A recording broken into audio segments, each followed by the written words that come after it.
அன்னியாசையா armies.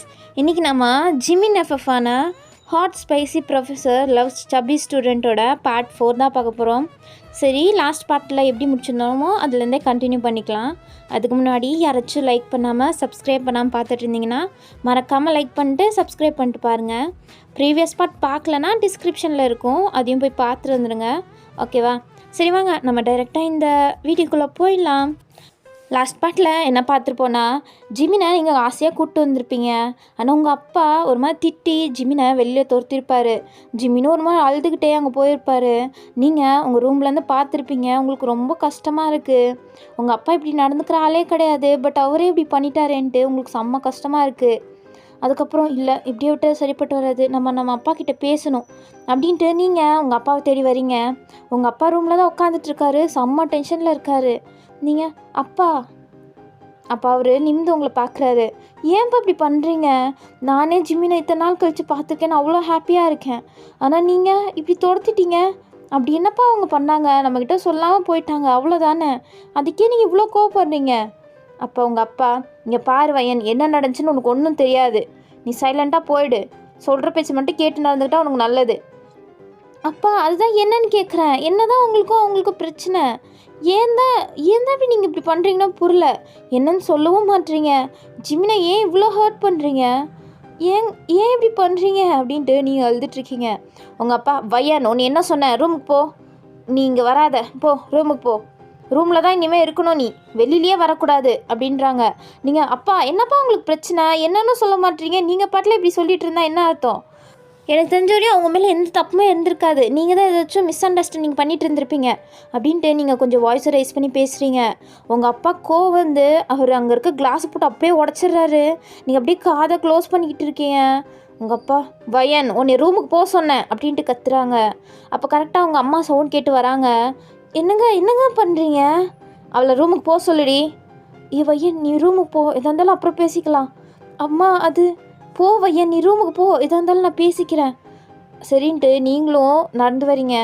அப்போ உங்கள் அம்மா உங்கள் அப்பா பக்கத்தில் உட்காந்துட்டு, சரிங்க ஒன்றும் இல்லை அப்படின்ட்டு காம் பண்ணிகிட்ருக்காங்க. உங்கள் அப்பா பேர் மிஸ்டர் லீன்னு வச்சுக்கலாம், ஓகேவா? மிஸ்டர் லீ அங்கே செம்ம டென்ஷனில் உட்காந்துட்ருக்காங்க. அப்போ மிஸ்ஸஸ் லீ தான், என்னங்க பிரச்சனை, என்கிட்ட கூட நீங்கள் இதுவரையும் சொன்னதில்லை, என்னதாங்க சொல்லுங்க அப்படின்ட்டு கேட்குறாங்க. அப்போ மிஸ்டர் லீயும் சொல்ல ஆரம்பிக்கிறாரு. இப்போ ஒரு ஃப்ளாஷ்பேக் போகலாம், ஓகேவா? இப்போ தான் நீங்கள் உங்கள் அம்மா அப்பா 2 பேருமே மைக்ரேட் ஆகி இந்த வீட்டுக்கு வந்திருக்கீங்க. இப்போ வாழ்ந்துட்டுருக்கீங்களா அதே வீட்டுக்கு தான் நீங்கள் மைக்ரேட் ஆகி அப்போ தான் புதுசாக வந்திருப்பீங்க. நீங்கள் வந்தோடனே நீங்கள் ஃபேமிலியே ஒரு மாதிரி இன்ட்ரோவர்ட்டான ஃபேமிலி தான். நீங்கள் அவ்வளோவெல்லாம் யார்கிட்டையும் பேசிக்காமல் ஒரு மாதிரி சைலண்ட்டாக தான் இருந்திருப்பீங்க. அப்போ உங்களோட நேபர் பக்கத்து வீட்டில் தான் மிஸ்டர் பார்க் இருந்திருப்பார். மிஸ்டர் பார்க் யாரும் இல்லை, ஜிமினோட அப்பா தான். ஜிமின் அப்போ ஒரு ஹைஸ்கூல் படிச்சுட்டு இருந்திருப்பார். அப்போ அவங்களும் அங்கே இருப்பாங்க. அவங்க நல்லா ஜாலியான டைப் தான். ஸோ புதுசாக இப்படி வந்திருக்காங்களே அப்படின்ட்டு மிஸ்டர் பார்க் தான் வந்து பேசுகிறதுக்காண்டி வந்திருப்பார். அப்போது மிஸ்டர் லீ கொஞ்சம் பேச தயங்கிட்டு இருப்பார். பட் மிஸ்டர் பார்க் என்னமோ ஃப்ரெண்டு மாதிரி பேசிகிட்டு இருந்திருப்பார். ஸோ மிஸ்டர் லீக்கும் பிடிச்சி போய் அவங்க 2 பேரும் பேசியிருப்பாங்க, ஃப்ரெண்டும் ஆயிருப்பாங்க. மிஸ்டர் பார்க், இங்கே பாருங்கள், உங்களுக்கு என்ன வேணாலும் என்கிட்ட கேளுங்க, நான் உங்களுக்கு உதவி பண்ணுறதுக்கு இருக்கேன், ஓகேவா? நீங்கள் புதுசாக வந்திருக்கேன் அப்படின்ட்டுலாம் ஒன்றும் ஃபீல் பண்ணிகிட்டு இருக்காதீங்க, என்கிட்ட கேளுங்க, ஃப்ரீயாக இருங்க அப்படின்ட்டு நிறையாவே கம்ஃபர்ட் பண்ணுற மாதிரி பேசியிருப்பாங்க. அப்போ தான் மிஸ்டர் லீக்கு தெரிய வந்திருக்கும், மிஸ்டர் பார்க்குக்கு ஒரு பையன் இருக்கான், அவன் ஹைஸ்கூல் படிச்சுட்ருக்கான், அவனுக்கு அம்மாலாம் கிடையாது, மிஸ்டர் பார்க் தான் தனியாக வளர்த்துட்ருக்காரு அவர் பையனை அப்படின்ட்டுலாம் தெரிய வந்திருக்கும். ஸோ அவருக்கும் பரவாயில்லையே, தனியாக இருந்து பையனை வளர்த்துருக்காரு அப்படின்ட்டு அவருக்கும் ரெஸ்பெக்ட் வருது மிஸ்டர் பார்க் மேலே. அப்போ தான் மிஸ்டர் பார்க் ஜிமினை இன்ட்ரூவ் பண்ணி விட்டுருப்பாரு. அப்போ ஜிமினுக்கு ஜிம்மி அப்படின்ட்டு தான் ஒரு பெட் நேம் இருக்கும். ஸோ அதை வச்சு தான் அவங்க அப்பாவும் கூப்பிடுவார். ஸோ அதே மாதிரி தான் இன்ட்ரூவும் பண்ணியிருப்பார். ஸோ அதனால தான் உங்களுக்கு ஜிமினோட உண்மையான பேர் ஜிமின்னே உங்களுக்கு தெரியாமல் இருந்திருக்கும். இல்லைனா தெரிஞ்சு தான் நீங்கள் ஸ்டார்டிங்கில் கூட கண்டுபிடிச்சிருந்துருப்பீங்க. இப்போ அவர் ஜிமின் இன்ட்ரடியூஸ் பண்ணுறாரு. அப்போ ஜிமினும் ஒரு மாதிரி நல்லாவே இன்ட்ரோ ஆகிட்டு, ஒரு மாதிரி அப்போல்லாம் கோலெல்லாம் இருந்திருக்க மாட்டார், ஒரு மாதிரி சைல்டிஷாக ரொம்பவே ஃப்ரெண்ட்லியாக தான் இருந்திருப்பார். ஸோ மிஸ்டர் லீக்கும் ரொம்பவே பிடிச்சி போயிருக்கும், மிஸ்ஸஸ் லீக்கும் ஜிமினை பிடிச்சி போயிருக்கும். அவங்களாம் ஒரு ஃபேமிலியாக தான் பழகிட்டு இருந்திருப்பாங்க. அப்போ அவங்களாம் இன்ட்ரோ ஆகிட்டு பேசிகிட்டு இருக்கும்போது நீங்கள் ஒளிஞ்சு நின்று பார்த்துட்டு இருந்திருப்பீங்க ஜிமினை. ஜிமின் அதை யதார்த்தமாக தான் நோட்டீஸ் பண்ணுறாரு. நீங்கள் ஜிமின் பார்த்து தெரிஞ்சோன்னே நீங்கள் போய் ஒளிஞ்சிக்கிறீங்க. அப்போ ஜிமின், அப்பா ஒரு நிமிஷம் வந்துடுறேன் சரிடா அப்படின்ட்டு சொல்கிறாங்க. ஸோ ஜிமினும் உங்களை தேடிட்டு தான் வராரு. நீங்கள் ஒரு கபோர்டுக்கு பின்னாடி ஒளிஞ்சிட்டு இருக்கீங்க. ஒளிஞ்சிட்டு நீங்கள் எட்டி எட்டி பார்த்துட்ருக்கீங்க. ஜிமினும் உங்கள் ரூமுக்கு வந்து பார்க்குறாரு. இங்கே தானே அந்த பொண்ணு இருந்தா, எங்கே அப்படின்ட்டு பார்க்குறாரு. அதுக்கப்புறம் கண்டுபிடிச்சாரு நீங்கள் அங்கே எட்டி பார்த்துட்ருக்கீங்கன்னு. ஸோ அவர் உங்ககிட்ட பொறுமையாக வந்து நீல் டவுன் பண்ணி உட்கார்றாரு. ஓய், உன் பேர் என்ன? ஆ, என் பேரா? என் பேர் வயன். ஓ, வயனா? என் பேர் ஜிம்மி. ஓ, ஜிம்மியா? நல்லா இருக்கு பேர். தேங்க்யூ அப்படின்ட்டு ஜிமின் கொஞ்சம் கொஞ்சமாக அவங்கக்கிட்ட க்ளோஸ் ஆகிட்டுருக்காரு. அவருக்கு உங்களை பிடிச்சிருச்சு ஃபஸ்ட் டைம் பார்த்தோன்னே. நீங்கள் ஒரு மாதிரி இன்ட்ரோவர்ட்டாக ஒரு மாதிரி தங்கிட்டே இருப்பீங்களா, ஆனால் அவர் ஃப்ரெண்ட்லியாக உங்ககிட்ட பேசுறது, உங்களை தூக்கி அவர் லேப்ஸில் வச்சுட்டு ரொம்ப ஃப்ரெண்ட்லியாக பேசிகிட்டு இருப்பார். நீங்களும் அதுக்கப்புறம் அவரை பிடிச்சி போய் அவர்கிட்ட பேசிட்டு ஸ்டார்ட் பண்ணுவீங்க. அதுக்கப்புறம் நீங்களும் ஜிமினும் ரொம்பவே க்ளோஸ் ஆகிருப்பீங்க. நீங்கள் 2 பேரும் எப்படி க்ளோஸாக இருக்கீங்களோ அதே மாதிரி தான் ஜிமினோட அப்பா மிஸ்டர் பார்க்கும் மிஸ்டர் லீயுமே ரொம்ப ஃப்ரெண்ட்லியாக இருப்பாங்க. அவங்க 2 பேரும் ஒரு தோஸ்து மாதிரியே ஆயிருப்பாங்க. ஸோ அவங்க 2 பேரும் ஒரு மாதிரி ரொம்ப க்ளோஸாக ரொம்ப ஃப்ரெண்ட்லியாகவே பேசியிருப்பாங்க. கொஞ்ச நாள் தான் ஆயிருக்கும் அவங்க 2 பேரும் மீட் பண்ணி. இருந்தாலும் அவங்க 2 பேரும் ரொம்ப க்ளோஸாக இருப்பாங்க.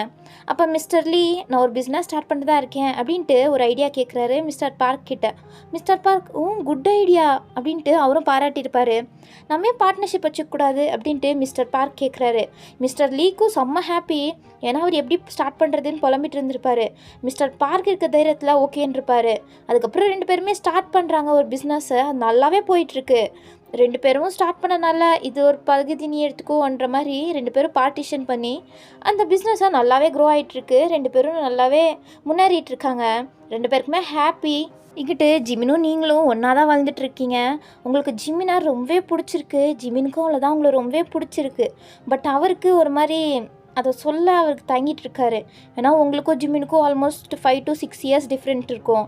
ஸோ அதனால் அவருக்கு ஒரு மாதிரி உங்ககிட்ட சொல்கிறதா என்னன்னு தெரியல. நீங்கள் வேற அப்போ ரொம்ப சின்ன பொண்ணு. ஸோ அதனால் அவருக்கு உங்ககிட்ட சொல்ல விருப்பப்படல. ஸோ அவர் இது வேணாம், இப்போதைக்கு சொல்ல வேணாம் அப்படின்ட்டு விட்டுருப்பாரு. ஸோ கிட்டத்தட்ட இப்போ ஒரு 5 இயர்ஸ் கிட்ட ஸ்கிப் ஆகுது. நீங்கள் இப்போ 9th ஸ்டாண்டர்ட் படிச்சுட்ருக்கீங்க. ஜிமின் காலேஜ் படிச்சுட்ருக்காரு. அப்போ வரையுமே உங்கள் லவ் மனசுக்குள்ளே தான் ஓடிட்டுருக்கு. பட் இப்போ வரையுமே யாருமே சொல்லிக்கல. நீங்கள் 2 பேரும் அப்படியே தான் ஃப்ரெண்ட்லியாலாம் பழகிட்டுருப்பீங்க. இப்போ உங்கள் மிஸ்டர் பார்க்கு பார்க்குறாரு. அவருக்கு பிடிச்சிருக்கு, உங்களை பிடிக்கும், ரொம்ப பிடிக்கும். உங்களை அவர் பொண்ணு மாதிரி தான் பார்த்துட்ருப்பாரு. ஸோ அவர் இவங்க 2 பேரும் ஒன்றா சேர்ந்தால் நல்லா இருக்குமே அப்படின்ட்டு மனசில் நினச்சிட்டு பார்த்துட்ருக்காரு. அப்போ மிஸ்டர் லீ வந்துட்டு, என்னடா மச்சான் பார்க்குற? அதுவா, நான் ஒன்று சொல்லுவேன், தப்பாக நினச்சிக்க மாட்டேல்ல? நான் என்ன தப்பாக நினச்சிக்க போகிறேன், சொல்லுடா. இல்லை, இவங்க 2 பேரும் பார்க்கறதுக்கு செம்மையாக இருக்காங்க. இவங்க 2 பேரும் ஃப்யூச்சரில் ஒன்றா சேர்ந்தால் கூட நல்லா தானே இருக்கும் அப்படின்ட்டு மிஸ்டர் பார்க் சொல்லியிருப்பார். மிஸ்டர் லீ ஒரு மாதிரி பார்க்குறாரு. அப்போ மிஸ்டர் பார்க், நான் சும்மா தான் சொன்னேன், அதுக்கு டென்ஷனெல்லாம் ஆகாத. டேய், நான் என்ன டென்ஷன் ஆக போகிறேன், நானும் அதான் நினச்சிட்ருக்கேன்.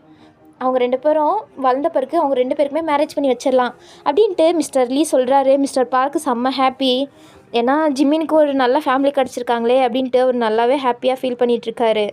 அப்போ உங்கள் அம்மா மிஸ்ஸஸ் லீ வராங்க. ஆமாம், நீங்கள் என்ன என்கிட்ட பேசாமையே பண்ணிகிட்ருக்கீங்க, அவள் எனக்கும் பொண்ணு தான், நீங்கள் 2 பேரும் மட்டும் பேசி முடிவெடுத்துட்டா போதுமா? அப்போ மிஸ்டர் லீயும் மிஸ்டர் பார்க்கும் திரும்பி பார்க்குறாங்க. அப்போ மிஸ்ஸஸ் லீ, எனக்கும் ஓகே தான், அவங்க 2 பேரும் பார்க்குறது செம்மையாக தான் இருக்காங்க, மேரேஜ் பண்ணி வச்சிடலாம், ஒரு ப்ராப்ளமும் இல்லை அப்படின்ட்டு சொல்கிறாங்க. எல்லோரும் அங்கே சிரிச்சிட்டு இருக்காங்க. நீங்கள் எங்கிட்ட ஜிமினை ஒரு மாதிரி அட்மையர் பண்ணி பார்த்துட்ருக்கீங்க. ஜிமினுக்கும் உங்களை ரொம்ப பிடிக்கும். நல்லா அவர் உங்ககிட்ட ரொம்ப கைண்டாக ஒரு மாதிரி நல்லா நடந்துகிட்ருப்பார்.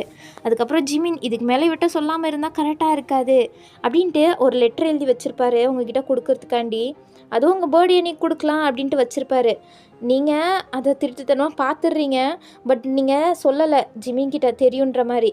அவர் கொடுக்கும்போது நம்ம எக்ஸைட்மெண்ட்டாக பார்க்கலாம் அப்படின்ட்டு நீங்கள் ஜிமின்கிட்ட சொல்லலை, உங்களுக்கு தெரியும்னு. ஜிமினும் அந்த லெட்டரை கொடுக்கறதுக்காண்டி தயங்கிட்டே இருக்கார். அதே மாதிரியே உங்கள் பர்த்டேவும் வருது. ஸோ அவர் காத்துட்ருக்காரு உங்ககிட்ட எப்போ கொடுக்கலான்னு. அப்போ உங்ககிட்ட தயங்கிட்டே கொடுக்கலான்ட்டு உங்ககிட்ட வராரு. நீங்களும் செம்ம எக்ஸைட்டடாக வெயிட் பண்ணிகிட்ருக்கீங்க. அவர் லெட்டரை ஒரு பின்னாடி தான் ஒழிச்சு வச்சுட்ருப்பாரு.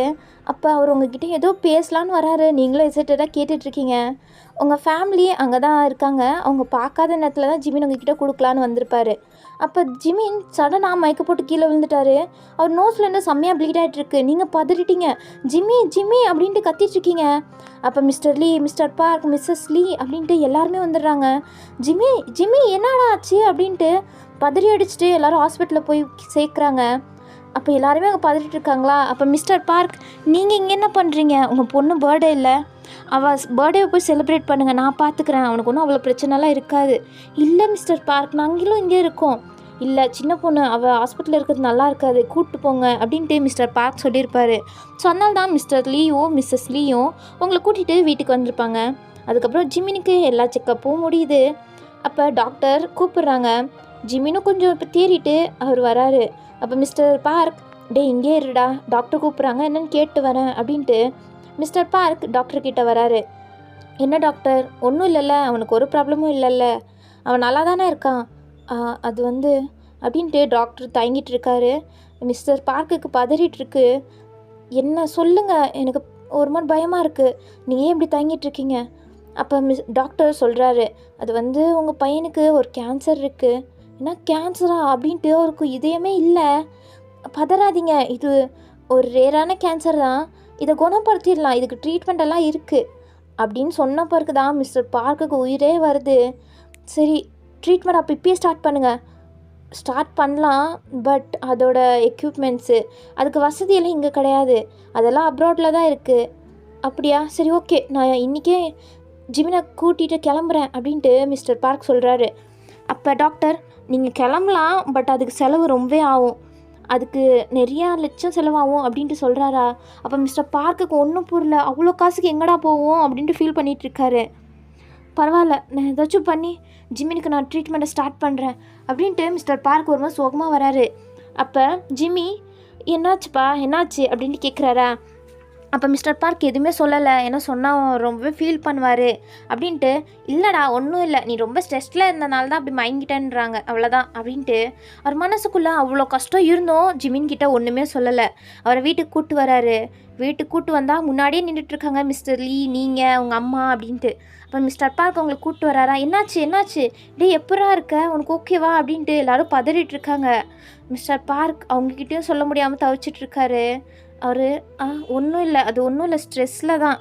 டே படிக்கிறந்தா ஸ்ட்ரெஸ் அவ்வளோ வருமாடா, ஃப்ரீயாக இருக்க வேண்டியதானடா, அவ்வளோலாம் ஸ்ட்ரெஸ் பண்ணியெல்லாம் படிச்சுக்காத அப்படின்ட்டு அவங்க ஜிமினை அவ்வளோ கேர் எடுத்து பார்த்துட்ருப்பாங்க.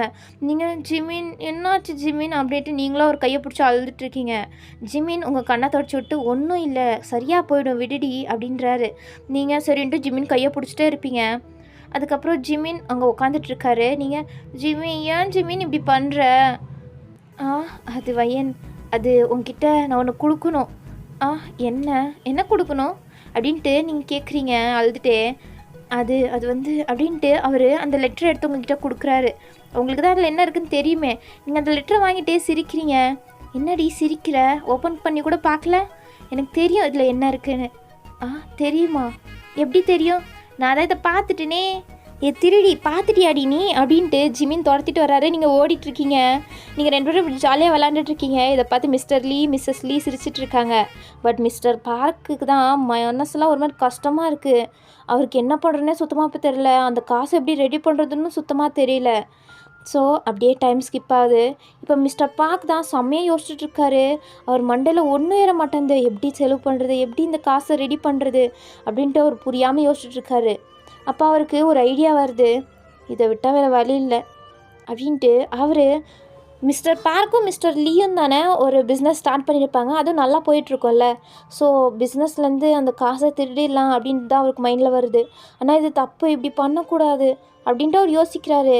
ஆனால் மிஸ்டர் லீ கிட்டே போய் கேட்குறதுக்கும் அவருக்கு கொஞ்சம் கஷ்டமாக இருக்குது. ஏன்னா அவர் கூட ஃப்ரெண்டு மாதிரி பழகிட்டு இப்படி போய் காசு கேட்டால் நல்லா இருக்காதே அப்படின்ட்டு யோசிக்கிறாரு. ஆனால் அவருக்கு வேறு வழி தெரியல. அதனால் அவர் இந்த காசை திருடிடலாம் அப்படின்ட்டு தான் நினைக்கிறாரு. ஸோ அதே மாதிரி அவர் வழக்கம் போல் ஒர்க்குக்கு போகிற மாதிரி போகிறாரு மிஸ்டர் பார்க். அப்போ போயிட்டு அவர் ரிட்டர்னு பேக் நிறைய காசு எடுத்துகிட்டு வராரு, அதுவும் நைட் டைம் மாதிரி. அப்போ தான் ஜிமின் ஒரு மாதிரி ஃப்ரெண்டு கூட பார்ட்டி மாதிரி பண்ணிவிட்டு லேட்டாக வந்திருப்பார். அப்போ அவரும் பார்க்குறாரு, என்ன இந்த நேரத்தில் அப்பா பில்டிங்லேருந்து வந்துட்டுருக்காரு அப்படின்ட்டு ஜிமினும் புரியாமல் பார்த்துட்டு இருந்திருப்பார். அதுக்கப்புறம் அவருக்கு புரிஞ்சிருது, ஏதோ ஒன்று நடந்துகிட்ருக்கு, நம்ம அப்பா ஏதோ திருட்டு வேலை பண்ணுறாரு அப்படின்ட்டு ஜிமின் வீட்டில் தான் வெயிட் பண்ணிகிட்ருக்காரு மிஸ்டர் பார்க்குக்காண்டி. ஜிமின் இருக்காரா. அப்போ மிஸ்டர் பார்க்கும் வராரு. என்னடா, அப்பா எங்கே போயிட்டு வரீங்க? அது ஒன்றும் இல்லைடா, நீ உன் ட்ரெஸ்ஸெல்லாம் பேக் பண்ணு, நம்ம உடனே இங்கேருந்து கிளம்பணும். ஏன்பா ஏன் கிளம்பணும்? இல்லைடா நம்ம கிளம்பி ஆகணும். அப்போ ஜிமினுக்கு ஒன்றும் புரியல. மிஸ்டர் பார்க்கும் நானும் போய் என் ட்ரெஸ்ஸில் எடுத்து வைக்கிறேன் அப்படின்ட்டு அந்த பேக்கை தூக்கிட்டு போகிறாரா. அப்போ அவர் கால் தடுக்கி அந்த பேக்லேருந்து காசெல்லாம் கீழே கொட்டுது. ஜிமினுக்கு ஒன்றும் புரியல. அப்பா என்னது இதெல்லாம்? ஜிமின் அது ஒன்றும் இல்லைடா அப்படின்ட்டு காசெல்லாம் எடுத்து வைக்கிறாங்க. அப்போ ஜிமின் என்னாச்சு சொல்லுங்கள், இது நீங்கள் பிஸ்னஸ்லேருந்து தான் திருடிட்டு வந்திருக்கீங்களா? இது தப்புப்பா, ஏன்ப்பா இந்த மாதிரி வேலை பண்ணுறீங்க? நம்மளுக்கு என்ன குறைச்சல், நம்ம நல்லா தானே இருக்கோம், ஏன் இந்த மாதிரி திருட்டு வேலை பண்ணுறீங்க? டேய் இது நான் உனக்காண்டி தான்டா பண்ணுறேன், இது நம்மளுக்காண்டி தானே பண்ணுறேன். அப்பா நீங்கள் என்ன சொன்னாலும் இது தப்புப்பா அப்படின்ட்டு ஜிமின் போய் மிஸ்டர் லீ கிட்ட சொல்கிறலான்னு போகிறாரு. அப்போ மிஸ்டர் பார்க் தடுக்கிறாரு. டேய் இது உனக்காண்டி தாண்டா அப்பா பண்ணுறேன், அப்பா பற்றி உனக்கு தெரியாதா, அப்பா எந்த தப்பு வேலையும் பண்ண மாட்டேன்னு உனக்கு தெரியாதா அப்படின்ட்டு அழுகுறாரு. அப்போ ஜிமினுக்கும் புரியுது அவங்க அப்பா இப்படி பண்ண மாட்டாரு அப்படின்ட்டு. அப்போ என்னதுக்கு தான்ப்பா இது பண்ணுறீங்க, ஏன் இப்படி திருடிட்டு வந்திருக்கீங்க? அதுவா அது அப்படின்ட்டு மிஸ்டர் பார்க்குக்கு சொல்ல தயங்குறாரு. பட் வேறு வழி இல்லை, ஜிமினிக்கிட்ட சொன்னால் தான் அவர் வருவாருன்ட்டு அவர் ஜிமினிக்கு கேன்சர் இருக்குது, அது அப்ராடில் தான் போய் க்யூர் பண்ணணும், அதுக்கு நிறைய செலவாகும் அப்படின்ட்டு சொல்கிறாரு. ஜிமினுக்கு ஒரு மாதிரி உடஞ்சி போயிட்டாரு, நம்மளுக்கு இவ்வளோ பெரிய பிரச்சனையா அப்படின்ட்டு அவரே ஒரு மாதிரி உடஞ்சி போய் கீழே உட்காந்துட்டாரு. மிஸ்டர் பார்க் இங்கே பாடுறா, இதை விட்டால் வேறு வழி இல்லைடா, எனக்குன்னு இருக்கிறது நீ மட்டும்தான்டா, நீயும் இல்லைனா அப்போ உயிரோடே இருக்க மாட்டேன்டா, ப்ளீஸ்டா அப்போ கூட வந்துடுறா அப்படின்ட்டு மிஸ்டர் பார்க் ரொம்பவே கெஞ்சிருப்பார். ஸோ அதனால தான் ஜிமினும் வேறு வழி இல்லாமல் அவர் கூட கிளம்பியிருப்பார். ஜிமினுக்கு செம்மையாக கஷ்டமாக இருக்குது, ஏன்னா இன்றைக்கி தான் உங்ககிட்ட லவ் சொல்லியிருப்பார், இதுக்கப்புறம் ஒரு ஹாப்பியான லைஃப் வாழ்ந்துடலாம் அப்படின்ட்டு நினச்சிட்ருப்பாரு. அப்போ திடீர்னு இந்த வாழ்க்கை ஜிமினுக்கு கொடுத்த கஷ்டத்தை ஏற்றுக்க முடியாமல் அவர் உங்களை பிரிஞ்சு போக மனசே இல்லை, ஆனால் அவர் கிளம்பிட்டார். நெக்ஸ்ட் டே ஆகுது. அப்போது மிஸ்டர் லீ வழக்கம் போல் மிஸ்டர் பார்க்கை கூப்பிட்றதுக்காண்டி வந்திருப்பார். பார்த்தா டோர் ஃபுல் லாக்காக இருக்கா. அவருக்கு ஒன்றும் புரியல, எங்கே போனா என்கிட்ட சொல்லாமல் எங்கேயும் போக மாட்டானே அப்படின்ட்டு அவருக்கு புரியல. அப்போ அவருக்கு கால் வருது அவர் பிஸ்னஸ்லேருந்து. அவர் கேஷுவலாக அட்டன் பண்ணி கேட்குறாரு என்னன்ற மாதிரி. இங்கே இருக்க பணம்லாம் யாரோ சுருட்டிட்டு போயிட்டுருக்காங்க, யாரோ திருடிட்டாங்க, நம்ம பிஸ்னஸில் இருக்க எல்லா காசும் திருடிட்டாங்க அப்படின்ட்டு சொல்கிறாங்க. அப்போ மிஸ்டர் லீக்கு ஒரு மாதிரி ஆடி போயிட்டாரு, யாரை திருடிருப்பா அப்படின்ட்டு யோசிக்கிறாரு. இப்போ மிஸ்டர் பார்க் தான் மைண்டு வராரு, ஆனால் இல்லை அவன் பண்ணியிருக்க மாட்டான் அப்படின்ட்டு முழு நம்பிக்கையும் வைக்கிறாரு மிஸ்டர் பார்க் மேலே. ஆனால் அந்த எவிடன்ஸு என்ன நடந்துச்சு எல்லாம் தெரிஞ்ச பிறகு அவர் உடஞ்சிட்டாரு. மிஸ்டர் பார்க்கே இப்படி துரோகம் பண்ணிட்டாரேன்னு நினச்சி அவருக்கு செம்ம கோவமாயிட்டுருக்கு. இவங்க இப்படி பண்ணலாம், நான் இவன் மேலே எவ்வளோ நம்பிக்கை வச்சுருந்தேன், என்னோடய பெஸ்ட்டு ஃப்ரெண்ட், என்னோட ஒரு பிரதர் மாதிரி அவனை ட்ரீட் பண்ணேன், ஆனால் அவனே இப்படி என்னை மோசம் பண்ணிட்டான்ல அப்படின்ட்டு மிஸ்டர் லீ ரொம்பவே உடஞ்சி போயிட்டாரு. மிஸ்டர் பார்க் இப்படி பண்ணுவார்னு கொஞ்சம் கூட எதிர்பார்க்கல. அப்போ மிஸ்ஸஸ் லீ என்னாச்சுங்க, அவங்க எங்கே போனாங்க, சொல்லாமல் கொள்ளாமல் எங்கேயும் போக மாட்டாங்களே? அவங்களா போயிட்டாங்க, விட்டுரு, இன்னொரு வாட்டி அவங்க பேச்சே எடுக்காத. ஏன் இப்படி பேசுகிறீங்க? சொன்னால் கேளு, இனிமேல் அவங்க பேச்சே இந்த வீட்டில் வரக்கூடாது. அப்போ நீங்கள் அப்பா ஜிம்மி ஜிம்மினை காணோம். அவன் போயிட்டான், இதுக்கு மேலே வரமாட்டாங்க. என்னப்பா சொல்கிறீங்க? ஆமாம் வரமாட்டாங்க, இனிமேல் அவங்க பேச்சே எடுக்காதீங்க அப்படின்ட்டு அவர் செம்ம கோவத்தில் இருக்கார். ஆனால் என்ன நடந்துச்சு, அவங்க இப்படி ஏமாற்றிட்டு போனது எதுவுமே இதுவரையும் அவங்க சொன்னதில்லை. ஸோ அதனால் உங்கள் அம்மாவுக்கும் உங்களுக்கும் இதை பற்றி ஒரு விஷயமும் தெரிஞ்சிருக்காது. ஸோ இப்போ அதெல்லாம் சொல்கிறாரா? அப்போ மிஸ்ஸஸ் லீயும் என்ன அப்படின்னு ஷாக்கிங் கேட்குறாங்க. இதெல்லாம் வேற நீங்கள் டோர் பின்னாடி நின்று கேட்டுறீங்க, உங்களுக்கும் கஷ்டமாக இருக்குது. என்ன ஏன் இவங்க இப்போ பண்ணாங்க? மிஸ்டர் பார்க் அப்படி பண்ண மாட்டாரே, அங்கிள் அப்படி பண்ணுற ஆளே கிடையாது அப்படின்ட்டு நீங்கள் அழுதுகிட்டே உங்கள் ரூம் போயிடுறீங்க. ஏன்னா மிஸ்ஸஸ் பார்க் உங்ககிட்ட அவ்வளோ பாசம் வச்சுருப்பாரு, உங்களையும் ஒரு பொண்ணு மாதிரி தான் ட்ரீட் பண்ணியிருப்பாரு, உங்களை நல்லா பார்த்துட்டு இருந்திருப்பாரு. அவர் ஏன் இப்படி பண்ணாருன்னு உங்களுக்கு கன்ஃபியூஷன், பட் ஏதாச்சும் ஒரு ரீசனுக்கானே தான் அப்படி பண்ணியிருப்பாருன்னு உங்களுக்கு புரியுது. ஸோ நீங்கள் இல்லை இது ஏதோ இருக்குது அப்படின்ட்டு நீங்கள் புலம்பிகிட்ருக்கீங்க. இப்போது அப்படியே ஜிமின் பக்கம் பார்த்தா ஜிமின் ஒரு பப்பில் செம்மையாக குடிச்சிட்ருக்காரு. அவருக்கு கஷ்டமாக இருக்குது, ஸோ அவர் குடிச்சிட்டே இருக்காரு. அப்போ டேயாங் வராரு. டே மச்சான் என்னடா குடிச்சிட்ருக்க, எப்போவுமே வயனை பற்றி ஃபீல் பண்ணால் குடிச்சிட்ருப்ப, இப்போ வயனே உனக்கு கிடச்சிட்டா, இன்னும் ஏன்டா ஃபீல் பண்ணிகிட்ருக்க அப்படின்ட்டு டேயாங் கேட்குறாரு.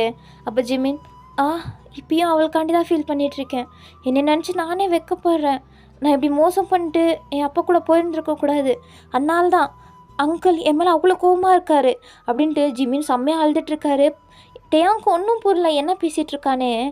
ஏன்னா டேயாங் கிட்ட கூட இதுவரையும் ஜிமின் என்ன நடந்துச்சுன்னு சொன்னதில்லை. ஸோ இப்போ தான் ஜிமின் சொல்கிறாரு, அது வந்து ஜிமினும் அவங்க அப்பாவும் அந்த காசை திருடிட்டு அப்ராடுக்கு போயிருப்பாங்க. போன பிறகு ஜிமினுக்கு ஏதோ ட்ரீட்மெண்ட் பண்ணி எப்படியோ கஷ்டப்பட்டு தான் ஜிமின் பொழைச்சிட்டாரு. அதுக்கப்புறம் தான் மிஸ்டர் பார்க்குக்கு உயிரே வருது. அவர் ஜிமின் பொழைச்சிட்டாரு நினச்சி ரொம்பவே அழுதுருப்பார். அவருக்கு ரொம்பவே கஷ்டமாக இருந்திருக்கும்.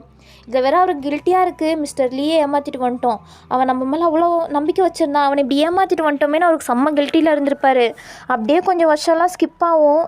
இப்போ ஜிமின் ஒரு மாதிரி நல்லா படித்து நல்லா இருக்கார்.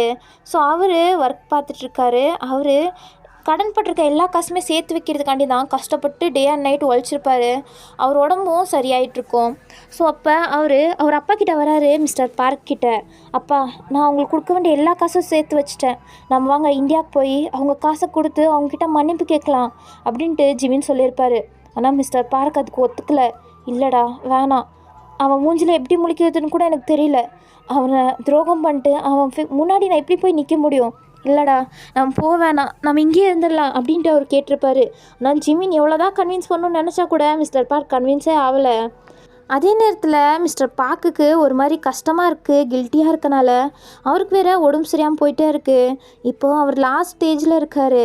அப்போ ஜிமின் வராரு. அப்பா அப்பா என்னை விட்டு போடாதீங்கப்பா, எனக்குன்னு இருக்கிறது நீங்கள் மட்டும்தான் அப்படின்ட்டு அழுதுட்ருக்காரு. அப்போ ஜிமினோட அப்பா மிஸ்டர் பார்க், இங்கே பாருடா, நான் பண்ண துரோகத்துக்கு தான் நான் இங்கே இருக்கேன், பரவாயில்ல, நான் இதை ஏற்றுக்கிறேன், நான் ஹாப்பியாக இதை ஏற்றுக்கிறேன்.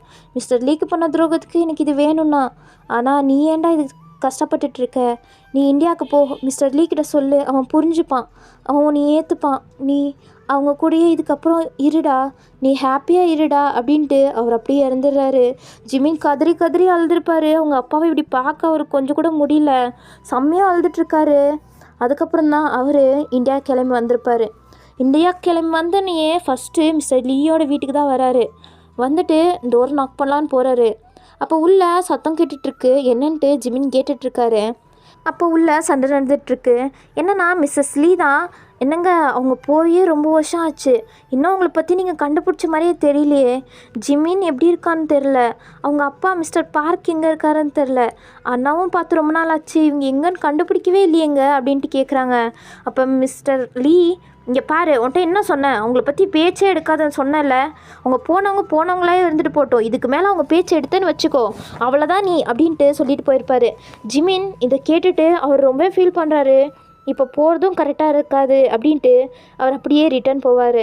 அப்போ தான் கரெக்டாக நீங்கள் காலேஜ் முடிச்சுட்டு வரீங்க, நீங்கள் உள்ளே வரீங்க. அப்போ ஜிமின் பார்க்குறாரு. உங்களை பார்த்தோன்னே அவருக்கு உங்கள் மேலே இருக்க லவ் அது எல்லாமே ரிட்டர்ன் வருது. உங்கள் மேலே இருக்க லவ் இன்னுமே கூடி போயிருக்கும் உங்களை பார்க்காம இருந்தனால. இப்போ அவர் உங்களை பார்த்தும் உங்ககிட்ட பேச முடியாத நிலமையில இருக்கார். நீங்கள் க்யூட்டாக சிரிச்சுட்டு உள்ளே போயிடுறீங்க. அதுக்கப்புறம் ஜிமின் உங்களை பற்றி விசாரிக்கிறாரு. நீங்கள் இப்போ தான் ஃபஸ்ட் இயர் ஜாயின் பண்ணியிருக்கீங்க, இந்த காலேஜெலாம் படிச்சுட்ருக்கீங்க அப்படின்ட்டு எல்லா இன்ஃபர்மேஷனும் ஜிமினுக்கு கிடைக்கிது. அதுக்கப்புறம் ஜிமின் அப்படியே அவர் லைஃப்பை சோகத்திலே ஓட்டிகிட்டு இருந்திருப்பார். அவர் அப்பாவை ரொம்பவே மிஸ் பண்ணுறாரு. ஆனாலும் உங்களை பார்த்தும் அதுக்கப்புறம் உங்ககிட்ட பக்கத்தில் இருக்க முடியலையே அப்படின்ட்டு ரொம்பவே ஃபீல் பண்ணிகிட்ருக்காரு. ஸோ அவர் உங்கள் காலேஜில் வந்து பார்க்குறாரு. அங்கே இருக்கவங்க எல்லாருமே உங்களை ஒரு மாதிரி ட்ரீட் பண்ணிகிட்டு இருந்திருப்பாங்கல்ல, ஸோ அதெல்லாம் பார்க்குறாரு. அவருக்கு ரொம்பவே கஷ்டமாக இருக்குது. அவரால் எதுவுமே பண்ண முடியல. அவருக்கு உங்களை ஓடி வந்து ஹக் பண்ணிவிட்டு உங்கள் ஃபேஸெல்லாம் கிஸ் பண்ணணும், உங்களை டைட்டாக ஹக் பண்ணணுன்னெலாம் தோணுது. பட் எதுவுமே அவரால் பண்ண முடியல. ஸோ அவர் விட்டுட்டு அவர் போக்கில் வாழ்க்கையை வாழ்ந்துட்டு போயிடலாம் அப்படின்னு நினைக்கிறாரு. பட் அதுவும் முடியல. ஸோ அவர் உங்களை பார்க்காம இருக்க முடியாதனால உங்கள் காலேஜ்க்கே உங்களுக்கு மேக்ஸ் சொல்லி கொடுக்குற ப்ரொஃபஸராக வந்திருப்பார். அப்போது உங்களை பார்த்தோன்னே அவருக்கு செம்ம ஹாப்பியாக இருக்குது. டெய்லி உங்களை பார்ப்பாரு. பட் உங்களுக்கு அவர் அடையாளமே தெரியல. அவர் பேர் ஜிம்மின்னும் தெரிஞ்சும் உங்களுக்கு தெரியல. ஏன்னா சின்ன வயசில் அவர் ஜிம்மி அப்படின்ட்டு தானே இன்ட்ரடியூஸ் ஆகிருப்பார். ஸோ உங்களுக்கு ஒரு மாதிரி உள்ள ஃபீலிங்ஸ் இருக்கும், இவர் எங்கேயோ பார்த்த மாதிரி இருக்கே, ரொம்ப நாள் பழகின மாதிரி இருக்கேன்னு. பட் அவர் இப்போ டோட்டலாக சேஞ்ச் ஆகிருக்கனால உங்களுக்கு ஒன்றுமே தெரியல. ஸோ ஆனால் ஜிம்மினுக்கு நல்லாவே தெரியும். அவருக்கு ஒரு மாதிரி உங்களை பார்க்குறது செம்ம ஹாப்பியாக இருந்திருக்கும். ஆனால் அவர் நான் தான் ஜிம்மி அப்படின்ட்டு சொல்கிறதுக்கு தயங்குறாரு. ஏன்னா உங்களுக்கும் இந்த விஷயம்லாம் தெரியும், நீங்களும் அவரை பார்த்தோன்னே வெறுத்துருவீங்க, அவர் தான் ஜிம்மி அப்படின்னு தெரிஞ்சோடனே வெறுத்துருவீங்க. ஸோ அதை அவரால் ஏற்றுக்க முடியாது. நீங்கள் அவரை வெறுத்துட்டு இருக்கிறது அவருக்கு ஒரு ரொம்பவே கஷ்டமாக இருக்கனால அவர் உங்களுக்கு ஒரு மேக்ஸ் ப்ரொஃபஸராக உங்கள் பக்கத்துலேயே இருக்கலான்னு தான் ஆசைப்பட்டு உங்ககிட்ட சொல்லாமையே இருந்திருப்பார். அதே மாதிரி தான் இப்போ உங்களுக்கு அது தெரிய வந்திருக்கும். ஸோ அதெல்லாம் ஜிமின் டேயாங்கிட்ட அழுதுகிட்டே புலம்பிட்டே சொல்கிறாரா. அப்போ டேயாங், டே ஏன்டா அப்படி பண்ணுற, நீ தான் ஜிம்மி அப்படின்ட்டு நீ போய் சொல்லியிருந்தா வையனாச்சும் எப்படியாச்சும் கன்வின்ஸ் பண்ணியிருப்பா அவங்க அம்மா அப்பாவை. நீ ஏன்டா இப்படி பண்ண, இதில் உன் மேலே என்னடா தப்பு இருக்குது, உங்கள் அப்பா உனக்காண்டி தான்டா இதெல்லாம் பண்ணார், நீ ஏன்டா ஃபீல் பண்ணுற அப்படின்ட்டு டேயாங்கும் எவ்வளோ முடியுமோ அவ்வளோ சமாதானப்படுத்துகிறாரு. பட் ஜிமினால் கொஞ்சம் கூட ஏற்றுக்க முடியல. அவர் ரொம்பவே அழுதுட்டுருக்காரு. அப்போ டேயாங், சரிடா நீ சொல்லுடா, மிஸ்டர் லீ ஏற்றுப்பார், அவரும் உனக்கு ஒரு அப்பா மாதிரி தானே, அவருக்கு உனக்கு இந்த மாதிரி ஒரு பிரச்சனை இருந்துச்சு, அதனால தான் அவங்க அப்பா இப்படி பண்ணாருன்னு சொன்னால் அவர் நிஜமாவே ஏற்றுப்பாருடா, நீ போய் சொல்லுடா அப்படின்ட்டு டேயாங் சொல்கிறாரு. இல்லை என்ன இருந்தாலும் அது தப்பு தான், அது கரெக்ட் கிடையாது, நான் போய் சொல்கிறதும் கரெக்டாக இருக்காது, ஸோ இது வேணாம் அப்படின்ட்டு ஜிமின் செம்மையாக ஃபீல் பண்ணி அழுதுட்ருக்காரு. இங்கிட்டு நீங்கள் ஒரு பக்கம் அழுதுட்ருக்க, ஜிம்மி நீங்கள் ரொம்பவே ஃபீல் பண்ணிகிட்ருக்க அப்படின்ட்டு ஒரு மாதிரி சோகமாக தான் உங்கள் லைஃபே போயிட்டுருக்கு. இங்கிட்டு மிஸ்டர் லீக்கும் கஷ்டமாக தான் இருக்குது. ஆனால் அவரால் அந்த கோவத்தை சடனாக விட முடியல, அவரால் ஏற்றுக்க முடியல. ஸோ அவரும் ஃபீல் பண்ணிகிட்டே தான் இருக்கார். இப்படி ஒருத்தரும் ஒரு பக்கம் ஃபீல் பண்ணிகிட்ருக்காங்க. ஸோ அப்படியே நெக்ஸ்ட் டே ஆகுது. நெக்ஸ்ட் டே நீங்கள் அப்படியே காலேஜ் திட்டத்தனமாக போயிடலாம், அப்போ போய் ஜிம்மினை மீட் பண்ணி கேட்கலாம் அப்படின்ட்டு போக போகிறீங்க. அப்போ உங்கள் அப்பா, வையன் எங்கே போகிற? அப்பா அது வந்து காலேஜுக்கு. வையன், உன்ட்ட என்ன சொன்னேன், நீ ஒன்றும் காலேஜ்க்கெல்லாம் போக தேவையில்ல, நீ ரூமுக்கு போ. இல்லை நான் போவேன். வையன் சொன்னால் கேளு வையன், ரூமுக்கு போ அப்படின்ட்டு கொஞ்சம் ஜோராக சொல்கிறாரு. நீங்கள் பயந்துடுறீங்க. உங்கள் அம்மா, வையன் நீ ரூமுக்கு போ, இப்போதைக்கு நீ ரூமுக்கு போ அப்படின்ட்டு உங்களை கன்வின்ஸ் பண்ணி அனுப்பி வைக்கிறாங்க. நீங்கள் ரூமுக்கு போய் அழுதுட்ருக்கீங்க. உங்களுக்கு என்ன சொல்கிறதுனே தெரியல. நீங்கள் ஜிமினுக்கு வேறு கால் பண்ணிட்டு இருந்திருப்பீங்க நைட்டெல்லாம். ஜிமின் சுத்தமாகவே எடுத்துருக்க மாட்டார். உங்களுக்கு அது வேறு ஒரு சைடு பயமாக இருக்குது. அப்போ உங்கள் அம்மா இந்தாடி சாப்பிடு அப்படின்ட்டு சாப்பாடு கொடுக்குறாங்க. நீங்கள் இல்லை எனக்கு வேணாம், நான் காலேஜுக்கு போகணும், நீங்கள் ஒத்துக்கிட்டால் மட்டும்தான் நான் சாப்பிடுவேன் அப்படின்ட்டு நீங்கள் பிறகு ஒரு பக்கம் அடம் பிடிச்சிட்ருக்கீங்க. இப்போ கிட்டத்தட்ட நைட்டும் ஆகுது. உங்கள் அப்பா வேலையெல்லாம் முடிச்சுட்டு வீட்டுக்கு வராரு. அப்போ உங்கள் அம்மா சொல்கிறாங்க, வையன் சாப்பிடவே மாட்றா, காலேஜ் போகிறதுனால ஒரு மாதிரி ஃபீல் பண்ணிகிட்ருக்கா அப்படின்ட்டு சொல்கிறாங்க. அப்போ மிஸ்டர் லீக்கும் கஷ்டமாக தான் இருக்குது. ஏன்னா என்ன இருந்தாலும் பொண்ணு இல்லை, அவர் மேலே அவ்வளோ பாசம் வச்சுருப்பாரு. ஸோ அதனால் அவர் ஒரு மாதிரி ஃபீல் பண்ணி நின்றுட்டுருக்காரு. அப்போ உங்கள் ஒய்ஃபும், இங்கே பாருங்கங்க, ஏங்க இப்படி பண்ணுறீங்க, வையன் என்னங்க பண்ணா, அவள் காலேஜ் போட்டு விடுங்க, நீங்கள் மிஸ்டர் பார்க் மேலே இருக்க கோவத்தில் நீங்கள் இப்படி பண்ணக்கூடாதுங்க. ஜிமினும் என்ன பண்ணுவான் பாவம், அவங்க அப்பா தானே திட்டிட்டு போனார், அவன் என்ன பண்ணுவான், அவனால் என்ன பண்ண முடியும், ஏங்க இப்படி பண்ணுறீங்க அப்படின்ட்டு அவங்களும் அவங்களுக்கு முடிஞ்ச அளவு அட்வைஸ் கொடுக்குறாங்க. மிஸ்டர் லீவும் கொஞ்சம் இறங்கி வந்துட்டு உங்கள் ரூமுக்கு தான் வர்றாரு. நீங்கள் ஒரு மாதிரி அழுதுகிட்டே அவரை பார்க்குறீங்க. அவர் உங்கள் பக்கத்தில் வந்து உட்கார்றாரு. வையன் சாப்பிடு அப்படின்ட்டு அவர் ஊட்டி விடுறாரு. நீங்கள் இல்லை எனக்கு வேணாம், சரி வையன் நீ காலேஜ் போகலாம், சாப்பிடு அப்படின்றாரு. அதுக்கப்புறம் தான் நீங்கள் அவர்கிட்டருந்து சாப்பிட்றீங்க. அவர் இங்கே பாரு வையன், என் பக்கம் இருக்க நியாயத்தையும் நீ புரிஞ்சுக்கணும்ல, அப்பா இப்படி தேவையில்லாமலாம் கோவப்பட மாட்டேன், உனக்கு தெரியும் தானே அப்படின்ட்டு அவரும் பக்குவமாக எடுத்து சொல்கிறாரு. உங்களுக்கும் புரியுது அப்பா, ஆனால் நீங்கள் அவங்க பக்கம் என்ன நியாயம் இருக்குதுன்னு நீங்கள் யோசிக்கணும்ல, ஏதாச்சும் ஒரு ரீசன் இருக்கும் தானே, அதனால தானே அவங்களும் அப்படி பண்ணியிருப்பாங்க. நீங்களும் உங்கள் அப்பாவுக்கு புரிய வைக்க ட்ரை பண்ணுறீங்க, அவருக்கும் புரியுது. பட் சடனாக அது ஏற்றுக்க அவரால் தான் முடியல. அவர், வையன் நீ காலேஜ் போகலாம், நான் பர்மிஷன் கொடுத்துட்டேன், அவ்வளோதான், ஆனால் நீ ஜிமின்கிட்ட பேசவே கூடாது, நீ எதுவுமே பண்ணக்கூடாது அப்படின்ட்டு அவர் கோபத்தில் சொல்லிட்டு போயிடுறாரு. நீங்கள் எப்படியோ காலேஜ் போக ஒத்துக்கிட்டோமே, அதுக்கப்புறம் ஏதாச்சும் ஜிமினை போய் பார்க்கலான்ட்டு நீங்கள் ஹாப்பியாக தான் ஃபீல் பண்ணிகிட்ருக்கீங்க. எங்கிட்ட ஜிமின் இன்றைக்கி ஃபுல்லும் உங்களை பார்க்காம இருந்திருப்பார்ல, அவரும் காலேஜ் போயிருக்க மாட்டார். அதனால் அவர் ரொம்ப ஃபீல் பண்ணிகிட்ருக்காரு. அவர் இன்னும் குடித்த மாதிரியே தான் இருக்கார். டேயாங் தான் வந்துட்டு, டே ஜிமின் ஏன்டா அப்படி பண்ணுற, சரி வையன் வந்தாலா காலேஜுக்கு, இல்லைடா வையன் இன்னைக்கு வரலையா அப்படின்ட்டு ஜிமின் இன்னும் ஃபீல் பண்ணுறாரு. டேய் ஃபீல் பண்ணாதடா, ஏன்டா அப்படி பண்ணிகிட்ருக்க, இல்லை எனக்கு கஷ்டமாக இருக்குது, என்னால் தான் அவங்க ஃபேமிலியே கஷ்டப்பட்டுட்ருக்காங்கல்ல, எனக்கு மட்டும் அப்படி ஒரு நோய் வராமல் இருந்திருந்தா, நான் நல்லா இருந்திருந்தா அவங்களுக்கு இப்படி வந்திருக்காது, நானும் வையன் கூட சேர்ந்து ஹாப்பியாக இருந்திருப்பேன், எல்லாமே என்னால் தான், இது எல்லாத்துக்கும் காரணம் நான் தான் அப்படின்ட்டு ப்ளேம் எல்லாத்தையுமே அவர் மேலே போட்டுக்கிட்டு இருக்காரு. அப்போ டேயாங்கும் என்ன சொல்கிறதுன்னு தெரியல. அவர் ஜிமினை சேஃபாக வீட்டில் வந்து விட்டுட்டு கிளம்பிடுறாரு. ஜிமின் வீட்டுக்குள்ளே வரும்போதே அவர் அப்பா ஃபோட்டோ தான் இருக்குது. ஸோ அவர் அப்பா கிட்டே போயிட்டு, அப்பா நான் என்னப்பா பண்ணுறது, எனக்கு ஒன்றும் புரியல, மிஸ்டர் லீ என்னை எப்படி வெறுக்கிறாரு தெரியுமா, என் மேலே எவ்வளோ பாசம் வச்சுட்டு இருந்தாரு, ஆனால் அவர் என்னை பார்த்தாலே அப்படி கோவப்படுறாரு, நான் என்னப்பா பண்ணட்டும் அப்படின்ட்டு ஜிமின் அவர் அப்பா கிட்ட தான் புலம்பிகிட்ருக்காரு. அவருக்கு என்ன பண்ணுறதுனே சுத்தமாகவே தெரியல. அவர் செம்மையாக அந்த நைட்டு ஃபுல்லுமே உட்காந்து அழுதுட்ருக்காரு. ஒரு பக்கம் குடிச்சிட்ருக்கிறது, ஒரு பக்கம் அழுதுட்ருக்கிறது அப்படின்ட்டு அவரை பார்க்கவே முடியல. அப்படி ஃபீல் பண்ணிகிட்ருக்காரு. டேயாங் தான் வந்துட்டு அவருக்கு சாப்பிட வைக்கிறது எல்லாமே பண்ணிகிட்ருப்பாரு. அப்போ டேயாங் எப்போ பார்த்தாலும் ஜிமின் கூடயே இருக்கனால, ஜிமின் டே நீ வீட்டுக்கு போடா நான் பார்த்துக்கிறேன், இல்லைடா நான் உன் கூடயே இருக்கேன், இங்கே பாரு டயாங், நான் சொல்கிறேன்ல, நீ வீட்டுக்கு கிளம்பு. என்னை பார்த்துக்க தெரியும், நீ ஒன்றும் பார்த்துக்க தேவையில்ல அப்படின்ட்டு கொஞ்சம் ஹாஷாக பேசிடுறாரு. டயாங்கும் ஒரு மாதிரி இருக்குது, பட் அவர் புரிஞ்சுக்கிறாரு ஜிமின் எந்த நிலமையில இருக்காருன்ட்டு. ஸோ டயாங்கும் எந்த டிஸ்டர்பன்ஸும் பண்ணாமல் அவர் அப்படியே கிளம்பிடுறாரு. ஜிமின் தான் பாவம் ரொம்பவே ஃபீல் பண்ணிகிட்ருக்காரு. அவருக்கு ஒரு மாதிரி ரொம்பவே கஷ்டமாக இருக்குது. உங்களை வேற உங்கள் அப்பா ஒரு மாதிரி திட்டுற மாதிரி பேசியிருப்பார்ல, நீங்கள் வேற அழுதுட்டு இருந்திருப்பீங்க. ஸோ அதுவும் அவர் நினச்சி அழுதுட்ருக்காரு. ஒரு மாதிரி ஸ்ட்ராங்காக இந்த மனுஷன் இப்போ ஒரு மாதிரி அழுதுட்ருக்கிறத பார்க்கவே முடியல. அப்படி ஏங்கி அழுதுட்ருக்காரு. அந்த பில்டிங் ஃபுல்லாக அவர் அழுகிறது மட்டும் தான் கேட்டுட்ருக்கு. என் தொழில் என்ன, ஏன் என்னோடு உன் காதல் உண்டாச்சு, சிறு தண்ணீரா நான் தவழ்ந்தேனே, இதில் எப்போது மின்சாரம் உண்டாச்சு. பெண்ணே பெண்ணே, ராவோடும் பகலோடும் உந்தன் ஞாபக தொல்லை, ரயில் பாதை பூவோடு வண்டுகள் தூங்குவதில்லை, இது சரியா தவறா என்பதை சொல்ல சாஸ்திரத்தில் இடமில்லை.